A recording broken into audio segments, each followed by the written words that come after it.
Salut à tous les amis, c'est The Prof d'Ortie. Alors aujourd'hui on va parler de l'essaimage naturel. Vous allez avoir la possibilité de capturer des essaims sans faire grand chose en mettant juste à droite à gauche des ruches pièges, on appelle ça comme ça, c'est-à-dire des ruches avec des cadres qui sont cirés, avec des cadres qui sont déjà construits par les abeilles, ou alors une ancienne ruche qui est propolisée qui va vous permettre de commencer de l'apiculture. Au niveau de ces essaims, ici, on va essayer de refaire un peu l'histoire. Cet essaim-là était placé dans une ruche, par je ne sais qui, peut-être une des miennes, peut-être un voisin, peut-être un autre apiculteur. Et en fait, donc, la ruche s'est divisée, c'est-à-dire l'ancienne reine principalement est venue avec une partie de sa cour, à essaimer, on appelle ça comme ça. Donc cette reine a essaimé et est venue s'installer dans cette ruchette ou dans cette ruche, ou alors dans un mur ou un autre endroit qui va permettre de développer la colonie, c'est-à-dire développer en deux points, la première avec l'ancienne reine qui est celle-ci, et la deuxième, donc celle de la ruche, qui va bientôt pouvoir se développer avec l'incorporation d'une nouvelle reine qui va éclore et qui va se faire féconder.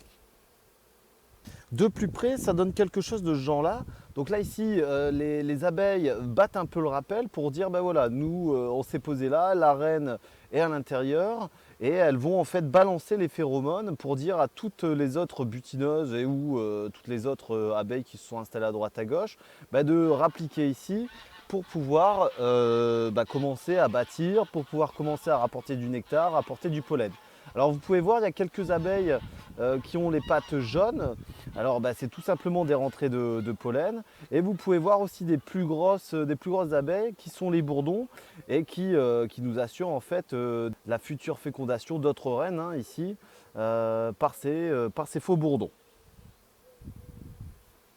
Au niveau matériel, il ne faut pas grand chose. Je vous parlais tout à l'heure donc d'une ruche. Vous allez ici avoir un corps, donc cette partie-là. Et à l'intérieur, on va retrouver des cadres qui sont cirés. Et quand on les sent, on peut sentir la cire, la propolis, un peu le miel, enfin tous ces éléments de la ruche qui vont en fait attirer des essaims d'abeilles. Alors vous allez avoir des essaims plus ou moins gros en fonction de la taille de l'essaim, ils vont s'installer ici, ils vont s'installer autre part. C'est à vous de relativiser par rapport à ça. Et aussi de voir un peu ce qui entoure le rucher. Si vous avez des grosses ruches bien populeuses, je pense que la première chose c'est de partir sur des ruches. Il m'arrive souvent de récupérer des essaims directement dans des ruches et après c'est parti. Là ici, les ruchettes, c'est plutôt des petits essaims, des essaims secondaires qui viennent se poser et puis qui me permettent de compléter ici l'élevage.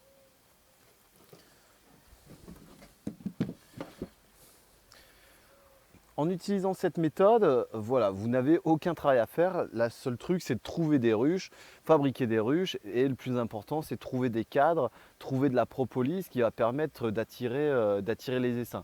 Vous pouvez mettre aussi de la mélisse. La mélisse est un bon moyen d'attirer des essaims aussi. Donc c'est cette plante qui a goût de citronnelle. Vous pouvez badigeonner donc l'intérieur de votre ruche. Ensuite, si vous n'avez pas de cadre ciré comme ceux que je vous propose, vous pouvez aller voir des anciens apiculteurs ou des apiculteurs, où vous regardez sur des annonces, vous allez pouvoir retrouver des cadres et vous allez pouvoir les mettre pour démarrer votre élevage. En fonction de la saison, vous allez avoir différents travaux effectués. Le premier, si ça arrive très tôt, courant avril, vous pouvez tenter d'avoir une mielée. Donc là, je vous parle sur les parties nord de Loire. Ensuite, en fonction des floraisons aux alentours, vous allez pouvoir continuer à développer cet essaim et puis faire en sorte d'avoir, donc, comme je vous le disais, une mielée d'été.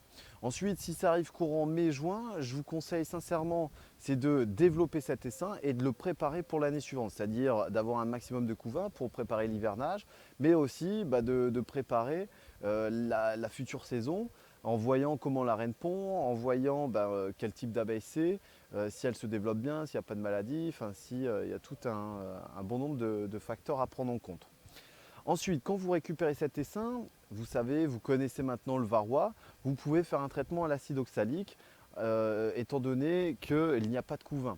Le fait de traiter par sublimation, donc ce gaz là qui va se développer dans toute la ruche, va en fait faire tomber et tuer tous les varrois qui sont présents sur les abeilles et ça va permettre de démarrer un nouveau cycle sans varroa. Ça, je vous conseille aussi de le faire.